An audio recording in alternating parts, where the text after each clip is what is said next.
ಕರ್ತನಲ್ಲಿರುವ ಪ್ರೀತಿ ದೇವಚಂದ್ರೆ ದೇವರಾಗಿರುವಂಥ ಯೇಸು ಕರ್ತನ ನಾಮದಲ್ಲಿ ನಿಮ್ಮನ್ನು ಹೊಂದಿಸ್ತೇನೆ. ಮತ್ತೊಂದು ದಿನದಲ್ಲಿ ನಾವು ಸಂಜೆಗೊಂದು ಸತ್ಯ ಸಂದೇಶದ ವಾರಕ್ಕೊಂದು ಮಿಷನರಿಗಳ ಚರಿತ್ರೆಯನ್ನು ಕುರಿತಾಗಿ ಧ್ಯಾನಿಸಲ್ಪಡುವಂತಹ ಸಮಯಕ್ಕೆ ಬಂದಿರುವುದಕ್ಕಾಗಿ ನಾನು ದೇವರಿಗೆ ಸ್ತೋತ್ರವನ್ನು ಸಲ್ಲಿಸ್ತೇನೆ. ಈ ಸಮಯದಲ್ಲಿ ನಾವು ಪ್ರಾರ್ಥನೆಯೊಟ್ಟಿಗೆ ಈ ಸಂದೇಶವನ್ನು ಕೇಳಲಿಕ್ಕಾಗಿ ಸಮರ್ಪಿಸಿಕೊಳ್ಳೋಣ. ಭೂಮಿ ಆಕಾಶಗಳನ್ನು ಉಂಟು ಮಾಡಲ್ಪಟ್ಟಂತೆ ನಮ್ಮ ಸರ್ವಶಕ್ತನಾದ ದೇವರೇ, ಲೋಕದ ಕಟ್ಟಕಡೆ ಇರುವಂಥ ಎಲ್ಲ ಮನುಷ್ಯರಿಗೂ ನೀವೇ ರಕ್ಷಕನಾಗಿರುವುದಕ್ಕಾಗಿ ಸ್ತೋತ್ರ. ಎಲ್ಲ ಮನುಷ್ಯ ರಕ್ಷಣೆ ಹೊಂದಿ ಸತ್ಯವಾದಂತಹ ಜ್ಞಾನದಲ್ಲಿ ಸೇರಬೇಕೆಂಬುದಾಗಿ, ರಕ್ಷಣೆ ಹೊಂದಬೇಕೆಂಬುದಾಗಿ ನಿಮ್ಮ ಚಿತ್ತವಿರುವುದರಿಂದ ಕರ್ತನ ಅದಕ್ಕೋಸ್ಕರವಾಗಿ ಬೇಕಾದಂಥ ಅಭಿಷೇಕರನ್ನು ನೀವು ನೇಮಿಸಿರಿ. ಈ ಸಂದೇಶವನ್ನು ಕೇಳುತ್ತಾ ಇರುವಂಥ ಪ್ರತಿಯೊಬ್ಬರು ಸೇವಕರಾಗಿ ಆತ್ಮಗಳನ್ನು ಆದಾಯ ಮಾಡುವ ಹಾಗೆ ಸಹಾಯಿಸಿರಿ. ನಮ್ಮ ರಕ್ಷಕನಾದ ಯೇಸು ಕರ್ತನ ನಾಮದಲ್ಲಿ ತಂದೆಯೇ, ಆಮೇನ್. ಪ್ರಿಯರೇ, ಕಳೆದ ವಾರದಲ್ಲಿ ನಾವು ಕಾಬು ಸಾಮ್ಯುಯಲ್ ಮೋರಿಸ್ರವರು ಅಮೆರಿಕ ದೇಶಕ್ಕೆ ಹೋಗಲ್ಪಟ್ಟು ಅವರು ಪವಿತ್ರಾತ್ಮನ ಅನುಭವವನ್ನು ಹೊಂದಿಕೊಂಡಂಥದ್ದು ಮಾತ್ರವಲ್ಲದೆ ಸತ್ಯವೇದ ಅಧ್ಯಯನ ಮಾಡಲ್ಪಟ್ಟಂಥ ಕಾರ್ಯಗಳನ್ನು ಧ್ಯಾನಿಸಲ್ಪಡ್ತಾ ಇದ್ದು, ಇಂದು ಕಡೆಯದಾಗಿ ನಾವು ಅವರ ಕಡೆಯ ದಿನಗಳನ್ನು ಕುರಿತಾಗಿ ನೋಡಲಿಕ್ಕಿದ್ದೇವೆ. ಅಪೊಸ್ತಲನಾದಂಥ ಪೌಲನು ಇತರ ಅಪೊಸ್ತಲರಂತೆ ತಾನು ಪ್ರಸಂಗಿಸುವುದಕ್ಕೆ ಮನುಷ್ಯರಿಂದ ನೇಮಿಸಲ್ಪಟ್ಟಿರುವುದಿಲ್ಲ, ಆದರೆ ತನ್ನ ಕರೆಯು ಪರಲೋಕದಿಂದಲೇ ನೇರವಾಗಿ ಬಂದದೆ ಎಂಬುದಾಗಿ ಹೇಳಿ ಎಲ್ಲ ಪತ್ರಿಕೆಗಳಲ್ಲೂ ಸಹ ಸ್ಪಷ್ಟಪಡಿಸುತ್ತಿದ್ದದನ್ನು ನಾವು ನೋಡುತ್ತೇವೆ.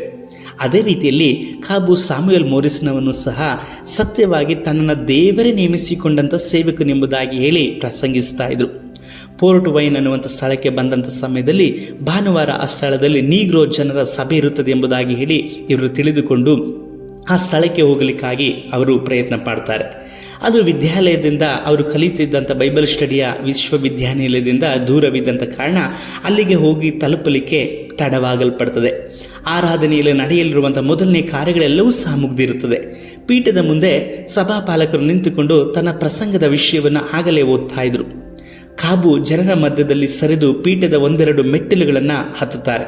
ಪಾಲಕರು ಬಹಳ ಶಿಸ್ತಿನವರಾಗಿದ್ದರಿಂದ ತನ್ನ ಪ್ರಸಂಗವನ್ನು ಪ್ರಾರಂಭಿಸಲಿಕ್ಕಿದ್ರು.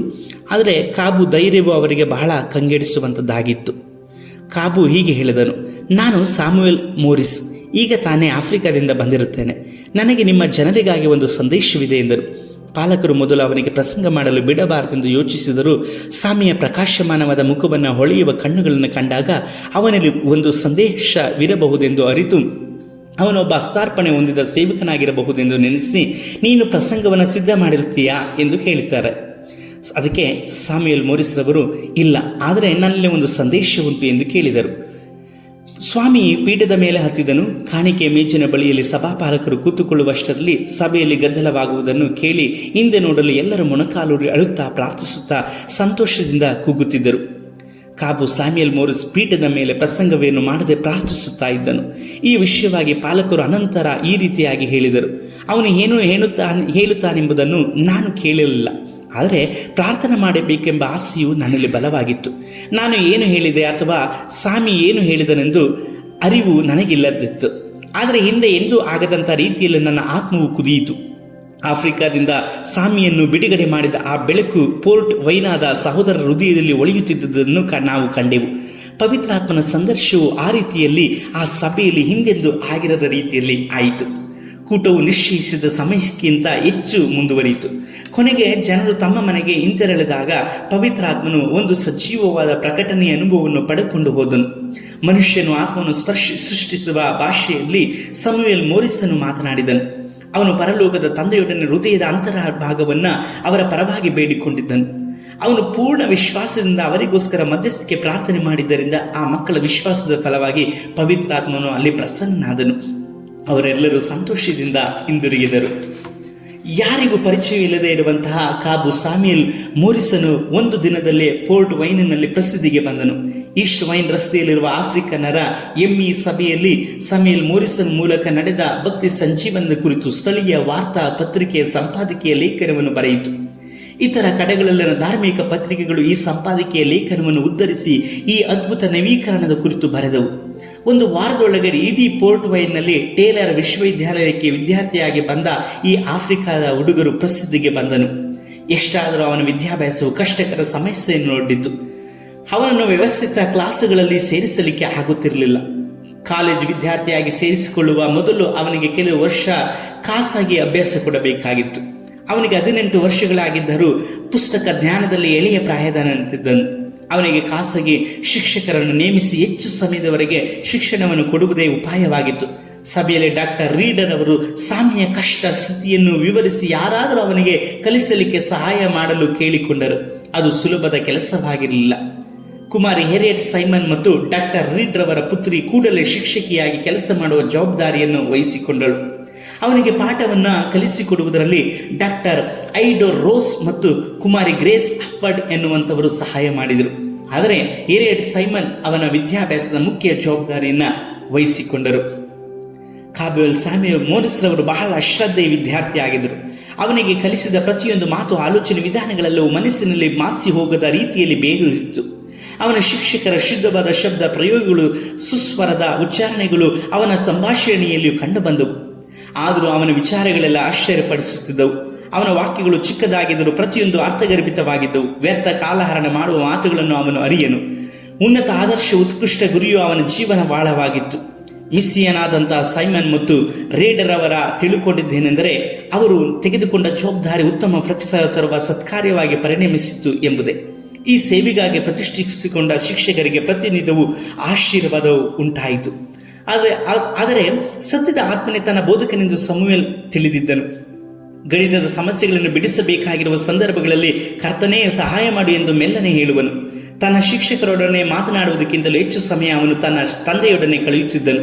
ಲೋಕದ ಬೋಧಕರು ಅವನಿಗೆ ಎಷ್ಟು ಸಮೀಪವಿರುತ್ತಾರೋ ಹಾಗೆ ಪವಿತ್ರಾತ್ಮ ದೇವರನ್ನು ಅವನಿಗೆ ಸಮೀಪಸ್ಥನಾಗಿ ವಾಸ್ತವಿಕವಾಗಿಯೂ ಯಾವಾಗಲೂ ಹತ್ತಿರವಾಗಿ ಇರುವವನಾಗಿ ಅವನು ಕಾಣುತ್ತಿದ್ದನು. ಅನೇಕರು ಸ್ವಾಮಿಯನ್ನು ನೋಡುವುದಕ್ಕೂ ಅವನೊಡನೆ ಮಾತನಾಡುವುದಕ್ಕೂ ದೂರದಿಂದ ಬರುತ್ತಿದ್ದರು. ಆದರೆ ಅವನಲ್ಲಿ ಹರಟೆಯ ಮಾತುಗಳಿಗೆ ಸಮಯವಿರಲಿಲ್ಲ. ಒಬ್ಬರನ್ನೊಬ್ಬರು ವಂದಿಸಿದ ನಂತರ ಬಂದವರಿಗೆ ಸ್ಯಾಮ್ಯುಯಲ್ ಮೋರಿಸ್ ರವರು ಸತ್ಯವೇದವನ್ನು ತೆರೆದುಕೊಟ್ಟು ತನಗೆ ಬೇಕಾದಂತಹ ಅಧ್ಯಾಯವನ್ನು ಗಟ್ಟಿಯಾಗಿ ಓದಲಿಕ್ಕೆ ಹೇಳುವನು.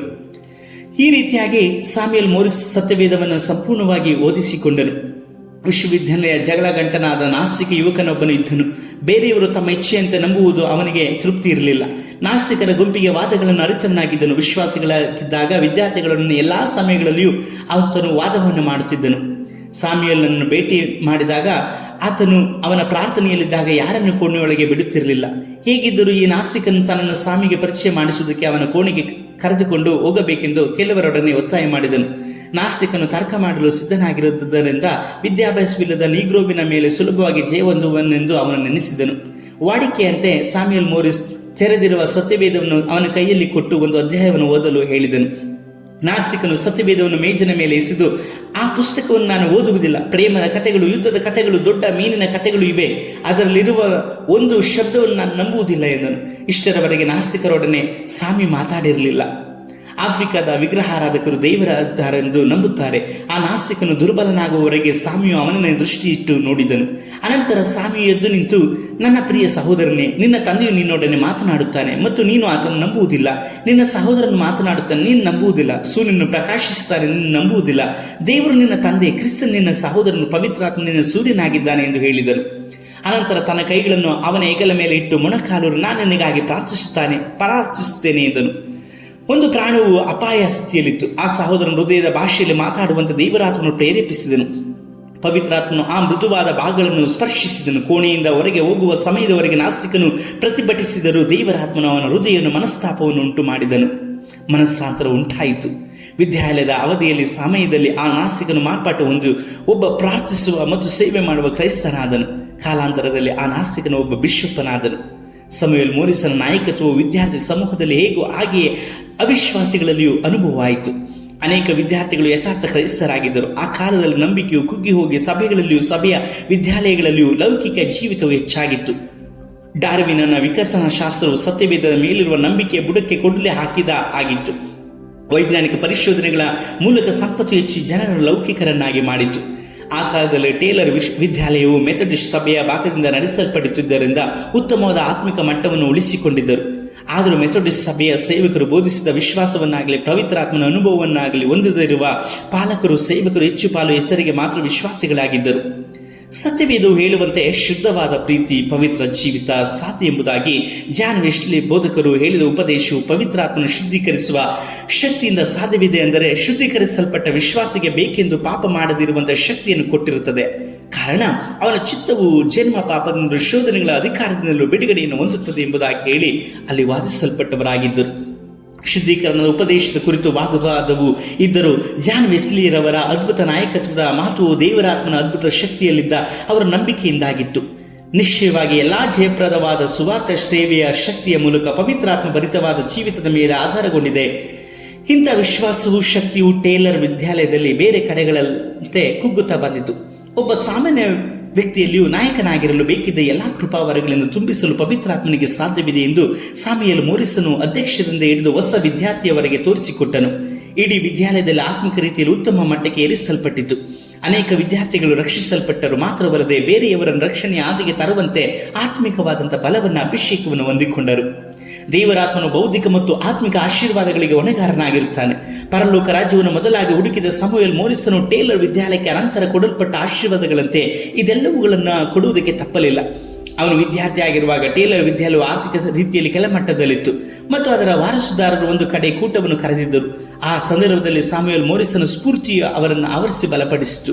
ವಿದ್ಯಾಲಯವು ಒಯ್ದಾಟದ ಸ್ಥಿತಿಯಲ್ಲಿರುವಾಗ ಆ ಬರಹಗಾರನ್ನು ಅಲ್ಲಿಗೆ ಸಮುಯೇಲ್ ಮೋರಿಸ್ ವಿಶ್ವಾಸ ನಿಧಿಯವರು ಕರೆಕೊಂಡು ಹೋದರು. ಸಮುಯೇಲ್ ಮೋರಿಸ್ನಂತ ಒಂದು ಆಸ್ತಿ ಇದ್ದ ದೈವಶಾಲೆಯು ಮುಳುಗಲು ಆಸ್ಪದವಿಲ್ಲ. ಅವನ ನಿಧಿಯು ಹೆಚ್ಚು ಹಣವನ್ನು ಶೇಖರಿಸಬಹುದೆಂದು, ತಮ್ಮ ಕಷ್ಟದಿಂದ ಪಾರಾಗಬಹುದೆಂದು ನಾನು ನಂಬಿದೆನು. ಸಂಸ್ಥೆಯ ಅಧ್ಯಕ್ಷರಾಗಿದ್ದಂತಹ ಕರ್ನಲ್ DS ಪೋಸ್ಟರ್ ಅನ್ನುವಂಥವರು, ನಾವು ಈಗೇನು ಮಾಡಬಹುದು, ನಾವು ಎಲ್ಲಿಗೆ ಹೋಗೋಣ, ನಾವು ಎಲ್ಲಿಂದ ಬೇಗ ಹೊರಡಬೇಕು, ಅಪ್ಲೆಂಡ್ ಎಂಬಲ್ಲಿಗೆ ಬನ್ನಿರಿ, ನಾವು ನಿಮ್ಮನ್ನು ಹೃತ್ಪೂರ್ವಕವಾಗಿ ಸ್ವೀಕರಿಸುತ್ತೇವೆ ಎಂಬುದಾಗಿ ನಾನು ಹೇಳಿದೆ. ಅವರೆಲ್ಲರೂ ಸೇರಿ ತೀರ್ಮಾನಿಸಿ ನಮಗೆ $10,000 ಮತ್ತು 10 ಎಕರೆಯಷ್ಟು ಜಮೀನು ಬೇಕಾಗಿದೆ ಎಂದರು. ಸಮುಯೇಲ್ ಮೋರಿಸ್ ವಿಶ್ವಾಸದ ಪರಿಣಾಮದಿಂದಾಗಿ ನಾನು ಹೇಳಿದ್ದೇನೆಂದರೆ, ಮಹನೀಯರೇ, ನೀವು ಅಪ್ಲೆಂಡ್ ಪ್ರಾಂತ್ಯಕ್ಕೆ ಬರುವಂತೆ ನಿಮ್ಮೊಂದಿಗೆ ಒಪ್ಪಂದ ಮಾಡಿಕೊಳ್ಳುವ ಯಾವ ಅಧಿಕಾರವೂ ನನಗಿಲ್ಲ. ಆದರೆ ನಾನು ನಾಳೆ ಅಪ್ಲೆಂಡಿಗೆ ಹೋಗಿ ನೀವು ಅಲ್ಲಿಗೆ ಬರುವಂತೆಯೂ $10,000 10 ಎಕರೆ ಜಮೀನನ್ನು ಆರಿಸಿಕೊಳ್ಳುವಂತೆಯೂ ತಂತಿ ಕಳುಹಿಸುತ್ತೇನೆ, ಕೊಡುತ್ತೇನೆ ಎಂದು ಹೇಳಿದರು. ನಾನು ಬೆಳಿಗ್ಗೆ ರೈಲಿಗೆ ಹೊರಡುವಾಗ ಸಮುಯೇಲ್ ಮೋರಿಸನ್ ನನ್ನ ಮೇಲಂಗಿಯನ್ನು ಹಾಕಿಕೊಳ್ಳುವಂತೆ ಹಿಡಿದುಕೊಂಡರು. ನನ್ನ ದೃಷ್ಟಿಯಲ್ಲಿ ಅವನು ಟೇಲರ್ ವಿದ್ಯಾಲಯದಲ್ಲಿ ಮಾನಸಾಂತರದಿಂದ ವಾಗ್ದಾನದ ಭೂಮಿಗೆ ನಡೆಸುವ ಮೋಶೆಯಾಗಿದ್ದನು. ನಾನು ಸುಮಾರು ಬೆಳಿಗ್ಗೆ 10 ಗಂಟೆ ಸಮಯಕ್ಕೆ ಅಪ್ಲೆಂಡಿಗೆ ಬಂದನು. ಮಧ್ಯಾಹ್ನ 2 ಗಂಟೆಗೆ 10 ಎಕರೆ ಸ್ಥಳವನ್ನು ತೆಗೆದುಕೊಳ್ಳುವುದಕ್ಕೆ ಬೇಕಾದ ಹಣ ಮತ್ತು $10,000 ದೇವರು ಒದಗಿಸಿದನು. ಅಪ್ಲೆಂಡಿನಲ್ಲಿ ಸಮುಯೇಲ್ ಮೋರಿಸನು ಟೇಲರ್ ವಿದ್ಯಾಲಯ ಎಲ್ಲರ ಬಾಯ ಮೇಲಿತ್ತು. ಪೋರ್ಟ್ ವೈರಿಗೆ ಹೋಗಿ ಆ ಸಂಸ್ಥೆಯೊಂದಿಗೆ ಒಪ್ಪಂದ ಮಾಡಲು ಅವರು ಒಂದು ಸಮಿತಿಯನ್ನು ನೇಮಿಸಿದನು. ಸಮಿತಿಯವರು ಸ್ವಾಮಿಯನ್ನು ಸಂದರ್ಶಿಸಿದಾಗ ಅವರಿಗೆ ಎಲ್ಲವೂ ಮನಸ್ಸಿಗೆ ಹತ್ತಿತು. ಒಪ್ಪಂದವನ್ನು ಮಾಡಿಕೊಂಡ ನಂತರ ಈಗಿನ ಉತ್ತಮ ತಾಣವನ್ನು ತೆಗೆದುಕೊಳ್ಳಲಾಯಿತು. ಹೀಗೆ ಸಮುಯೇಲ್ ಮೋರಿಸನ್ ಮುಖಾಂತರವಾಗಿ ದೇವರು ಅದ್ಭುತವನ್ನು ಮಾಡಿದರೆಂಬುದಾಗಿ ಹೇಳಿ ಆ ಸಂಸ್ಥೆಯ ಅಧ್ಯಕ್ಷರಾಗಿದ್ದಂಥ DS ಪೋಸ್ಟರ್ ಅವರು ಬರೆದುಕೊಳ್ಳುತ್ತಾರೆ. ಸಮುಯೇಲ್ ಮೋರಿಸನ ಭಕ್ತಿ ಜೀವಿತವನ್ನು ಯಾವ ಮರವೂ ಇರಲಿಲ್ಲ. ಅವನು ಅರಣ್ಯದ ಮಗುವಾಗಿದ್ದರಿಂದ ಪ್ರಕೃತಿಯ ಮೇಲೆ ಅವನಿಗೆ ಹೆಚ್ಚು ಪ್ರೀತಿ ಇತ್ತು. ಅವನು ತನ್ನ ಹೃದಯಾಂತರದಲ್ಲಿ ದೇವರನ್ನು ಕಂಡುಕೊಂಡದ್ದಲ್ಲದೆ ದೇವರ ಕೈ ಕೆಲಸವಾಗಿರುವ ಸೃಷ್ಟಿಯಲ್ಲಿಯೂ ಸೌಂದರ್ಯವನ್ನು ಕಾಣುತ್ತಿದ್ದನು. ತನ್ನ ಸ್ವದೇಶದ ಸೌಂದರ್ಯವನ್ನು ಅಮೆರಿಕದ ಸೌಂದರ್ಯವನ್ನು ಆವಾಗ ಆತನು ಯಾವಾಗಲೂ ಸಹ ಹೋಲಿಕೆ ಮಾಡಿ ನೋಡುತ್ತಿದ್ದನು. ಆಫ್ರಿಕಾದಲ್ಲಿ ಸುಂದರವಾದ ಹೂಗಳಿದ್ದವು, ಆದರೆ ಅವುಗಳಿಗೆ ಪರಿಮಳವಿರಲಿಲ್ಲ. ಅವನಿಗೆ ನಮ್ಮ ಕಾಡುಗಳಲ್ಲಿ ತಿರುಗಾಡಲು ಹೂವಿನ ಸುವಾಸನೆಯನ್ನು ಸವಿಯಲು, ಹಕ್ಕಿಗಳು ಇಂಪಾದ ಕಾಡುಗಳಲ್ಲೂ ಕೇಳಲು ಅವನು ಇಷ್ಟಪಟ್ಟನು. ತನ್ನ ದೇಶದಲ್ಲಿ ಬೇರೆ ಋತುಗಳಲ್ಲಿ ಬದಲಾಗುವ ವಿವಿಧ ವರ್ಣಗಳಲ್ಲಿ ಆಶ್ಚರ್ಯದಿಂದ ನೋಡುತ್ತಿದ್ದನು. ಅಂಥ ಅದ್ಭುತಗಳನ್ನು ನೋಡಿದ ಕೂಡಲೇ ತನ್ನ ಪರಲೋಕದ ತಂದೆಗೆ ಕೃತಜ್ಞ ಸ್ತುತಿಗಳನ್ನು ಅರ್ಪಿಸುತ್ತಿದ್ದನು. ಇಂಡಿಯಾನಾದಲ್ಲಿರುವ ನಮಗೆ ದೇವರು ನಿಶ್ಚಯವಾಗಿ ಒಳ್ಳೆಯವನಾಗಿರ್ತಾನೆಂದು ಅವನು ಆಗಾಗ್ಗೆ ಹೇಳುವನು. ಕೃತಜ್ಞತಾ ಸ್ತುತಿ ಸಲ್ಲಿಸುವ ಒಂದು ಸಾಯಂಕಾಲದಲ್ಲಿ ಊಟವಾದ ನಂತರ ಡಾಕ್ಟರ್ ರೀಡ್ ಅವರು ಸಮುಯೇಲನೊಡನೆ ಹೀಗೆ ಹೇಳಿದರು, ನಿನಗೆ ಯಾವುದು ಉತ್ತಮ ಎಂದು ಕಾಣುತ್ತದೆ, ಆಫ್ರಿಕಾವೋ ಅಮೆರಿಕವೋ? ಅವನು ನಗುತ್ತಾ ಹೀಗೆ ಹೇಳಿದನು, ಹುರಿದ ಟರ್ಕಿಯೋ ಮಂಗನ ಹಸಿ ಮಾಂಸವೋ? ಅದಕ್ಕೆ ಡಾಕ್ಟರ್ ರೀಡ್ ರವರು, ಯಾವ ಸ್ವಾಮಿ, ನೀನು ಮಂಗನನ್ನು ತಿಂದಿರಲಿಕ್ಕಿಲ್ಲ ಎಂದು ಹೇಳಲು ಸ್ವಾಮಿ, ಹೌದು, ಅಯ್ಯೋ, ನಾನು ಅನೇಕ ಮಂಗಗಳ ಹಸಿ ಮಾಂಸವನ್ನೇ ತಿಂದಿದ್ದೇನೆ ಎಂದು ಹೇಳಿದನು. ಆದರೂ ತನ್ನ ಸ್ವದೇಶಕ್ಕೆ ಹಿಂತಿರುಗಿ ತಾನು ಕಂಡುಕೊಂಡ ಹೊಸ ಆಶೀರ್ವಾದಗಳನ್ನು ತನ್ನಂತೆ ಇದ್ದ ತನ್ನವರಿಗೆ ತಿಳಿಸಬೇಕೆಂದು ಆತುರ ಪಡುತ್ತಿದ್ದನು. ಒಂದು ಸಲ ಅವನ ಕೈಯಲ್ಲಿ ಹಿಂಬದಿಗೆ ಗಾಯವಾಗಿ ಚರ್ಮ ಹೋದಾಗ ಅವನ ಮೇಲೆ ಶಾಯಿ ಹಾಕಿದರು. ಕಾರಣ ತಾನು ಬಿಳಿಯವನಾಗಿ ಬಿಟ್ಟೆನು. ಹೀಗಾದರೆ ನಾಚಿಕೆಯಿಂದ ಆಫ್ರಿಕಾ ದೇಶಕ್ಕೆ ಹಿಂತಿರಳಿದಾಗ ಸುವಾರ್ಥ ಸೇವೆಗೆ ಅಡ್ಡಿಯಾಗುವುದೆಂಬ ಭಯವು ಅವನನ್ನು ಕಾಡುತ್ತಿತ್ತು. ಅವನು ದೇವರ ಮಗನಾದ್ದರಿಂದ ತನ್ನ ವರ್ಣದ ಕುರಿತು ಎಂದಿಗೂ ನಾಚಿಕೆ ಪಡಲಿಲ್ಲ. ಸಮುಯೇಲ್ ಮೋರಿಸ್ ಪೋರ್ಟ್ ವೈನ್ಗೆ ಬಂದ ನಂತರ ಮೇಲಾಗಿ ಬೀಳುತ್ತಿದ್ದ ಮಂಜು ದೊಡ್ಡ ಪದರುಗಳಾಗಿ ಬಿದ್ದವು. ಅದು ರಾತ್ರಿಯಲ್ಲಿ ಪ್ರಾರಂಭವಾಗಿ ಸಾಮಿ ಮುಂಜಾನೆ ಎಚ್ಚೆತ್ತಾಗಿ ಬೀಳುತ್ತಲೇ ಇತ್ತು. ಅವನು ಕಿಟಕಿಯಿಂದ ನೋಡಿದಾಗ ನೆಲವೆಲ್ಲ ಮಿಂಚುವ ಬಿಳಿಯ ಹಾಸು ಗಂಬಳಿಯಿಂದ ಒದಿಸಿದಂತೆ ಇರುವುದನ್ನು ನೋಡಿ ಅವನಿಗೆ ಆಶ್ಚರ್ಯವಾಯಿತು. ಅವನ ಭಾಷೆಯಲ್ಲಿ ಹಿಮಕ್ಕೆ ಉಪಯೋಗಿಸುವ ಶಬ್ದವಿರಲಿಲ್ಲ. ಕಾರಣ ಮಂಜು ಅವನ ದೇಶದಲ್ಲಿ ತಿಳಿಯದಿರುವ ಒಂದು ವಸ್ತುವಾಗಿತ್ತು. ಅವನು ಅದರ ವಿಷಯಕ್ಕಿರಲಿಲ್ಲ, ನೋಡಿರಲು ಸಹ ಇರಲಿಲ್ಲ. ಅವನು ಓಡಿ ಹೋಗಿ ಒಂದು ಮುಷ್ಟಿ ಕೈಯಲ್ಲಿ ಕುಡಿಸಿಕೊಂಡು, ಇದು ನಮಗೆ ಪರಲೋಕದಿಂದ ಕಳುಹಿಸಲ್ಪಟ್ಟ ಸಂದೇಶವಾಗಿರಬೇಕು, ಅದನ್ನು ನಾನು ಓದಬಹುದಾದರೆ ಎಂತಹ ಅದ್ಭುತವಾದ ಕಥೆಯನ್ನು ಅದು ನಮಗೆ ಹೇಳಬಹುದು. ಭೂಮಿಯಲ್ಲಿ ಇದಕ್ಕಿರುವ ಸೌಂದರ್ಯದ ಅರ್ಧ ಪಾಲು ಕೂಡ ಇರುವುದಿಲ್ಲ, ದೇವರಲ್ಲಿ ಮಾತ್ರವೇ ಇಂಥ ಆಶ್ಚರ್ಯಕರವಾದಂಥದ್ದು ಇರುತ್ತದೆ ಎಂಬುದಾಗಿ ಹೇಳಿದನು. ಅವನು ಮಾತನಾಡುತ್ತಿರುವಾಗ ಅವನ ಕೈಯಲ್ಲಿ ಬಿಸಿಯಿಂದ ಮಂಜು ಕರಗಿ ಹೋಯಿತು. ಅವನು ಡಾಕ್ಟರ್ ರೀಡ್ ರವರನ್ನೇ ಹೀಗೆಂದರು, ಅದು ಎಲ್ಲಿಗೆ ಹೋಯಿತು? ಕೆಲವು ನೀರಿನ ಹನಿಗಳು ಮಾತ್ರ ಉಳಿದಿವೆ. ಅವನ ಕರ್ರಗಾದ ಮುಖವು ದುಃಖದಿಂದ ತುಂಬಿತು. ಅವನ ಕಣ್ಣುಗಳಲ್ಲಿ ಕಣ್ಣೀರು ತುಂಬಿದವು. ಅವನು ತನ್ನ ಕೈಗಳನ್ನೆತ್ತಿ ತಂದೆಗೆ, ಪರಲೋಕದ ಈ ಸಂದೇಶವನ್ನು ಓದಲಿಕ್ಕಾಗುವಂತೆ ನನಗೆ ಸಹಾಯ ಮಾಡು ಹೀಗೆಂದು ಪ್ರಾರ್ಥಿಸಿದನು. ಅವನು ಪ್ರಾರ್ಥನೆ ಮುಗಿಸಿದ ನಂತರ ಹೇಳಿದ್ದೇನೆಂದರೆ, ಆಫ್ರಿಕಾದಲ್ಲಿ ಒಂದು ಜೀವಮಾನ ಕಳೆಯುವುದಕ್ಕಿಂತ ಇಲ್ಲಿ ಒಂದು ವರ್ಷ ಕಳೆಯುವುದು ಉತ್ತಮ. ಆ ಚಳಿಗಾಲದಲ್ಲಿ ಒಬ್ಬ ಸುವಾರ್ತಿಕನು ವೆಸ್ಟ್ ಮೈನ್ ಸ್ಟ್ರೀಟ್ ಎಂಬಲ್ಲಿ ಭಕ್ತಿ ಸಂಜೀವನ ಕೂಟಗಳನ್ನು ನಡೆಸುತ್ತಿದ್ದನು. ಪ್ರತಿ ರಾತ್ರಿ ಬಹಳ ಜನರು ಬರುತ್ತಿದ್ದರು. ಸಮುವೇಲ್ ಮೋರಿಸನು ಹಾಡುಗಳನ್ನು ಬಹಳ ಮೆಚ್ಚಿದನು. ಅವನ ಆತ್ಮವು ಸಂಗೀತದೊಡನೆ ಹೊಂದಿಕೆಯಾಗಿತ್ತು. ಸಭಿಕರು ಹಾಡುತ್ತಿದ್ದಾಗ ಅವನ ಸ್ವರವು ಕಟ್ಟೋಣದ ಎಲ್ಲ ಕಡೆಗಳಲ್ಲಿಯೂ ಕೇಳಿಸುತ್ತಿತ್ತು. ಅವನಿಗೆ ಯಾವಾಗಲೂ ವೇದಿಕೆಯ ಮೇಲೆ ಸ್ಥಳ ಕೊಡಲಾಗುತ್ತಿತ್ತು. ಕೆಳಗೆ ಸ್ವಯಂ ಸೇವಕರು ಜನರನ್ನು ಪೀಠದ ಬಳಿಗೆ ಬರಮಾಡುವಾಗ ಯಾರಾದರೂ ವಿರೋಧವಾಗಿ ಪ್ರವರ್ತಿಸಿದರೆ ಸ್ವಯಂ ಸೇವಕರು ಕೂಡಲೇ ಸ್ವಾಮಿಗೆ ಕಣ್ಣು ಸನ್ನೆ ಮಾಡುವರು. ಆಗಲೇ ಒಬ್ಬಿಬ್ಬರು ಮೊಣಕಾಲುರುವರು, ಇಲ್ಲವೇ ಸ್ವಾಮಿಯು ಪಶ್ಚಾತ್ತಾಪ ಪಡುವವನನ್ನು ಮುಂದಕ್ಕೆ ಕರೆದು ತರುವನು. ಯಾರಿಗಾದರೂ ಮೊಣಕಾಲುರುವುದಕ್ಕೆ ಪ್ರಾರ್ಥಿಸುವುದಕ್ಕೆ ಅವನು ಕರೆ ಕೊಟ್ಟರೆ ಅವರು ಅದನ್ನು ತಿರಸ್ಕರಿಸುತ್ತಾ ಇರಲಿಲ್ಲ. ಐಶ್ವರ್ಯವಂತರಾದ ಸ್ತ್ರೀ ಪುರುಷರೆಂಬ ವ್ಯತ್ಯಾಸವಿರಲಿಲ್ಲ. ಅವನು ಕುಲವರ್ಣ ಯಾರನ್ನೂ ಆತಂಕ ಮಾಡಲಿಲ್ಲ. ಎಲ್ಲರೂ ಆತ್ಮಿಕ ಶಕ್ತಿಯನ್ನು, ದೈವರ ಕೃಪೆಯನ್ನು ಮಾನ್ಯ ಮಾಡುತ್ತಿದ್ದರು. ಅವನು ಮಾತಾಡುವುದಕ್ಕಿಂತಲೂ ಹೆಚ್ಚಾಗಿ ಹಾಡುವುದರಲ್ಲಿ, ಪ್ರಾರ್ಥಿಸುವುದರಲ್ಲಿಯೂ ನಿರತನಾಗಿದ್ದನು. ಆಫ್ರಿಕಾ ದೇಶದಲ್ಲಿ ಅವನು ಒತ್ತೆಯಾಗಿದ್ದಾಗ ಅನುಭವಿಸಿದ ಶ್ರಮದಿಂದಲೂ, ಅಡಗಿನಲ್ಲಿ ವಿಪರೀತ ಕಷ್ಟದ ಕೆಲಸ ಮಾಡುತ್ತಿದ್ದರಿಂದಲೂ ಅವನ ಬಲಹೀನ ದೇಹದ ಆರೋಗ್ಯವನ್ನು ಕೆಡಿಸಿತು. ಆಫ್ರಿಕಾದ ಉಷ್ಣ ಪ್ರದೇಶದಲ್ಲಿ ವಾಸಿಸಿದ ಇವನಿಗೆ ಅಮೆರಿಕ ದೇಶದ ಉತ್ತರ ಪ್ರದೇಶದ ಚಳಿಗಾಲವು ಕಷ್ಟವಾಗಿತ್ತು. ಹೇಗಿದ್ದರೂ 1897-93 ಇಸ್ವಿಯಲ್ಲಿ ಚಳಿ ಸಮಯದಲ್ಲಿಯೂ ಅವನ ಆತ್ಮಿಕ ಕೂಟಗಳಿಗೆ ತಪ್ಪದೆ ಹೋಗುತ್ತಿದ್ದನು. ಬೆರ್ನ ಸ್ಟ್ರೀಟ್ ಮೆಥೋಡಿಸ್ಟ್ ಸಭೆಗೆ ಹೋಗುತ್ತಿದ್ದಾಗ ಜನವರಿ ತಿಂಗಳು ಚಳಿಯಿಂದಾಗಿ ಅವನಿಗೆ ಶೀತ ಹಿಡಿದುಕೊಂಡಿತ್ತು. ತನಗೇನೂ ಆಗದಿರುವಂತೆ ಆ ಕಾಯಿಲೆಯನ್ನು ಸಹಿಸಿಕೊಂಡಿದ್ದನು. ರಾತ್ರಿ ಕತ್ತಲೆಯಾಗಿತ್ತು. ಹವೆಯು 0ಯಿಂದ 22 ಉಷ್ಣಾಂಶ ಕಡಿಮೆಯಾಗಿತ್ತು. ಹೀಗಿದ್ದರೂ ಅವನು ಅದನ್ನು ಲಕ್ಷ್ಯ ಮಾಡುತ್ತಿರಲಿಲ್ಲ. ಆ ಕೂಟದಲ್ಲಿರುವುದನ್ನು ತನ್ನ ಕರ್ತವ್ಯವೆಂದು ಅವನು ಸಂತೋಷಪಡುತ್ತಿದ್ದನು. ಅವನ ನಿಷ್ಠವಾದಂತಹ ಮುಖ ಭಾವನೆಯು, ಸರಳ ಮತ್ತು ದೃಢ ವಿಶ್ವಾಸವು ಸುವಾರ್ಥ ಸೇವಕರಿಗೆ ಉತ್ತೇಜನವಾದದರಿಂದ ಅವರು ಸಭಿಕರಿಗೆ ಉತ್ತಮ ಸಂದೇಶವನ್ನು ಕೊಡುತ್ತಿದ್ದರು. ಸಮುವೇಲ್ ಮೋರಿಸನು ತನ್ನ ಆರೋಗ್ಯವನ್ನು ದೇವರ ಸೇವೆಗೋಸ್ಕರ ಸಮರ್ಪಿಸಿದನು. ಸಭೆಯಲ್ಲಿ ನಡೆದ ಕಡೆಯ ಕೂಟಕ್ಕೂ ಅವನು ಹೋಗಿದ್ದನು. ಅಂತ್ಯ ಆಶೀರ್ವಾದ ಹೇಳುವ ಮೊದಲು ಅವನು ಎದ್ದು ಬಂದು ಕೋಟ್ಯಾಂತರ ಕ್ರೈಸ್ತರಿಗೆ ಅತಿ ಪ್ರಿಯವಾದಂಥ ಆಂಗ್ಲ ಭಾಷೆಯ the old story of Jesus and his love ಎಂಬ ಸಂಗೀತ ಹಾಡಿದ್ದು ಅನೇಕರಲ್ಲಿ ಈಗಲೂ ಅಚ್ಚಳಿಯದಂತೆ ಉಳಿದಿದೆ. ಸಾಮ್ಯಲ್ ಮೋರಿಸ್ಗೆ ಶೀತ ತಡೆಯಲು ಶಕ್ತಿ ಕುಂದಿ ಹೋಗಿದ್ದರು. ಶಾಲೆಗೆ ಹೋಗುವುದನ್ನು ತಪ್ಪಿಸಲಿಲ್ಲ. ಆದರೂ ಅವನು ಕ್ಷೀಣ್ಯವಾದನು. ಅವನಲ್ಲಿ ಜಲೋದರ ಅನ್ನುವಂಥ ರೋಗವು ಬಂದಿತ್ತು. ಅದು ತೀಕ್ಷ್ಣವಾಯಿತು. ಡಾಕ್ಟರ್ ಸೈಮನ್ ಅವನ ಸ್ಥಿತಿಯನ್ನು ಪರೀಕ್ಷಿಸಿದ ಸೈಂಟ್ ಜೋಸೆಫ್ ಆಸ್ಪತ್ರೆಗೆ ಸೇರಿಸಿದರು. ಅಧ್ಯಕ್ಷರ ಸ್ವಂತ ಮಗನಾಗಿದ್ದರೂ ಅವನಿಗೆ ಕೊಡುವಷ್ಟು ಉತ್ತಮವಾದ ಆರೈಕೆ ಇವನಿಗೂ ದೊರಕುತ್ತಿತ್ತು. ಅವನನ್ನು ಪ್ರೀತಿಸುತ್ತಿದ್ದ ಮತ್ತು ಅವನ ಮೂಲಕ ಆಶೀರ್ವಾದ ಹೊಂದಿದ್ದ ಅನೇಕರು ಅವರನ್ನು ಸಂದರ್ಶಿಸಲು ಬಯಸಿದರು. ಅವರು ಪ್ರೀತಿಯಿಂದ ಕೊಡುಗೆಗಳನ್ನು ತಂದರು, ಪ್ರೀತಿಯನ್ನು ಅವರಿಗೆ ತೋರಿಸಿದರು. ಆದ್ದರಿಂದ ಹೇರಳವಾದ ಪ್ರೀತಿಯನ್ನು ಪಡೆದುಕೊಂಡರು. ತಾನು ಯಾಕೆ ಈ ಕಾಯಿಲೆಯಲ್ಲಿ ಇರಬೇಕೆಂದು ಮೊದಲು ಸ್ವಾಮಿಗೆ ಗೊತ್ತಾಗಲಿಲ್ಲ. ಆದರೆ ಅವನು ಕಳೆದ ಹಿಮಕಾಲದಲ್ಲಿ ಚಳಿಯಿಂದ ನನ್ನ ಕಿವಿಗಳು ಕೇಳದೆ ನೋವಾಗುತ್ತಿದ್ದಾಗ ನಾನು ನನ್ನ ತಂದೆಯೊಡನೆ ಅದರ ಕುರಿತು ಕೇಳಿದನು. ನಾನು ತಂದೆಯೊಡನೆ ಪ್ರಾರ್ಥಿಸಿದನು. ನೋವು ಕೂಡಲೇ ಗುಣವಾಯಿತು. ಈಗ ನಾನು ಗುಣವಾಗಲಾರೆ, ನನಗಿದು ಅರ್ಥವಾಗುವುದಿಲ್ಲ ಎಂದು ಹೇಳಿದನು. ಆದರೆ ಒಂದು ದಿನ ಅವನ ಸಹ ವಿದ್ಯಾರ್ಥಿಗಳು ಅವನನ್ನು ನೋಡಲು ಬಂದಾಗ ಸಾಮ್ಯಲ್ ಅಸನ್ಮುಖದಿಂದ, ಈಗ ನನಗೆಲ್ಲ ಗೊತ್ತಾಯಿತು ಎಂದು ಅವರೊಂದಿಗೆ ಹೇಳಿದನು. ನಾನು ತುಂಬ ಸಂತೋಷಗೊಂಡಿದ್ದೇನೆ. ನಾನು ದೇವದೂತನ್ನು ನೋಡಿದನು. ನನಗಾಗಿ ಅವರು ಬೇಗನೆ ಬರಲಿದ್ದಾರೆ. ನಾನು ಆಫ್ರಿಕಾದಲ್ಲಿ ಶಿಲುಬೆಯ ಮರದಲ್ಲಿ ತೂಗುತ್ತಿದ್ದಾಗ ಪರಲೋಕದಿಂದ ಬಂದ ಬೆಳಕು ಒಂದು ಉದ್ದೇಶದಿಂದ ಕೂಡಿತ್ತು. ನಾನು ಅಂದು ರಕ್ಷಿಸಲ್ಪಟ್ಟದ್ದು ಒಂದು ಉದ್ದೇಶಕ್ಕಾಗಿ. ಈಗ ನಾನು ಆ ಉದ್ದೇಶವನ್ನು ಪೂರೈಸಿದ್ದೇನೆ. ಭೂಮಿಯಲ್ಲಿ ನನ್ನ ಕೆಲಸವು ಕೊನೆಗೊಂಡಿತು ಎಂದು ಹೇಳಿದರು. ಆಫ್ರಿಕಾ ದೇಶದಲ್ಲಿ ತನ್ನ ಜನರ ಮಧ್ಯೆ ದೊಡ್ಡ ಸೇವೆಯನ್ನು ಮಾಡಬೇಕೆಂದು ಹಂಚಿಕೆ ಮಾಡುತ್ತಿದ್ದ ವಿಷಯದಲ್ಲಿ ಡಾಕ್ಟರ್ ರೀಡ್ ರವರು ಸ್ವಾಮಿಯನ್ನು ಕೇಳಿದಾಗ ಅವನು ಕೊಟ್ಟ ಉತ್ತರ ಹೀಗಿತ್ತು: ಅದು ನನ್ನ ಕೆಲಸವಲ್ಲ, ಅದು ಕ್ರಿಸ್ತನ ಕೆಲಸ. ಆತನು ತನ್ನ ಸೇವಕರನ್ನು ಆರಿಸಿಕೊಳ್ಳಬೇಕು, ಇತರರು ಉತ್ತಮವಾಗಿ ಮಾಡಬಲ್ಲರು ಎಂಬುದಾಗಿ ಹೇಳಿದರು. ಡಾಕ್ಟರ್ ಸೈಮನನ್ನು ಆಸ್ಪತ್ರೆಗೆ ನೆಟ್ಟಗೆ ಎದುರು ಭಾಗದ ರಸ್ತೆಯಲ್ಲಿ ವಾಸಿಸುತ್ತಿದ್ದರು. ಮೇ ತಿಂಗಳ 12ನೇ ತಾರೀಕು ಮಧ್ಯಾಹ್ನ ಹೊತ್ತಿಗೆ ಅವರು ತನ್ನ ಅಂಗಳದಲ್ಲಿ ಹುಲ್ಲು ಸಾವರಿ ಹಾಕುತ್ತಿದ್ದರು. ಆಗ ಡಾಕ್ಟರ್ ಸೈಮನರೇ, ಬಹಳ ಕಷ್ಟಪಡಬೇಡಿರಿ ಎಂಬುದಾಗಿ ಹೇಳುವ ಒಂದು ಸ್ವರ ಕೇಳಿದರು. ಅವರು ತಲೆ ಎತ್ತಿ ನೋಡಿದಾಗ ಆಸ್ಪತ್ರೆಯ ಕಿಟಕಿಯಿಂದ ಸ್ವಾಮಿ ನೋಡುತ್ತಿದ್ದುದನ್ನು ಕಂಡರು. ಅವರು ಪರಸ್ಪರ ವಂದಿಸಿದರು. ಸ್ವಾಮಿಯು ಕಿಟಕಿಯಿಂದ ಒಂದು ಕುರ್ಚಿಯಲ್ಲಿ ಕೂತುಕೊಂಡನು. ಅನಂತರ ಡಾಕ್ಟರ್ ಸೈಮನನ್ನು ತನ್ನ ಕೆಲಸವನ್ನು ಮುಂದುವರಿಸಿದರು. ಕೆಲವು ನಿಮಿಷಗಳಾದ ನಂತರ ಆಸ್ಪತ್ರೆಯ ದಾದಿಯಾದ ಹೆಲೆನ್ನರು ಓಡಿ ಬಂದು ಡಾಕ್ಟರ್ ಸೈಮನರಿಗೂ ಅವರ ಕುಟುಂಬಕ್ಕೂ ಸ್ವಾಮಿಯು ಅಸಹಾಯಕನಾಗಿರುತ್ತಾನೆಂದು ತಿಳಿಸಿದರು. ಡಾಕ್ಟರ್ ಸೈಮನರು ಆಸ್ಪತ್ರೆಗೆ ತಲುಪಿದಾಗ ಸ್ವಾಮಿಯು ತನ್ನ ಕುರ್ಚಿಯಲ್ಲಿ ಶಾಂತನಾಗಿ ಕೂತಿದ್ದನು. ಅವನು ತೀರಿ ಹೋಗಿದ್ದನು. ಅವನ ಮುಖವು ಒಲವಿನ ಸಂಗೀತವನ್ನು ಹಾಡುವಾಗ ಮುಖವು ಸಂತೋಷದಿಂದ ಇರುವಂತೆ ಕಾಣುತ್ತಿತ್ತು. ಆ ಹಾಡು ಹೀಗೆ ಇರುತ್ತದೆಂಬುದಾಗಿ ಬರೆಯಲ್ಪಡ್ತಾರೆ. ಲೋಕವು ಎಲ್ಲ ಸಂತೋಷವೂ ಬಾಡಿತು. ಏಸು ನನ್ನವ, ಏಸು ನನ್ನವ. ಮೃದುವಾದ ಎಲ್ಲ ಸಂಬಂಧವು ಮುರಿಯಿತು, ಹೋಯಿತು. ಏಸು ನನ್ನವ, ಏಸು ನನ್ನವ. ವಿಶ್ರಾಂತಿ ಸ್ಥಳ ಇಲ್ಲಿಲ್ಲವು, ಅಂಧಕಾರವೇ ಘೋರಾರಣ್ಯ. ಏಸು ಮಾತ್ರ ಆಶೀರ್ವಾದದಾತ. ಏಸು ನನ್ನವ, ಏಸು ನನ್ನವ. ತನ್ನ ಅತಿ ಪ್ರಿಯರಾದ ಉಪಾಧ್ಯಾಯರನ್ನು ಪ್ರಶಾಂತವಾಗಿ ವಂದಿಸುವ ರೀತಿಯಲ್ಲೇ ತನ್ನ ಪರಲೋಕದ ತಂದೆಯನ್ನು ಸಂಧಿಸಲು ಸಾಮ್ಯೇಲ್ ಕಾಬು ಮೋರಿಸ್ ಹೋದನು.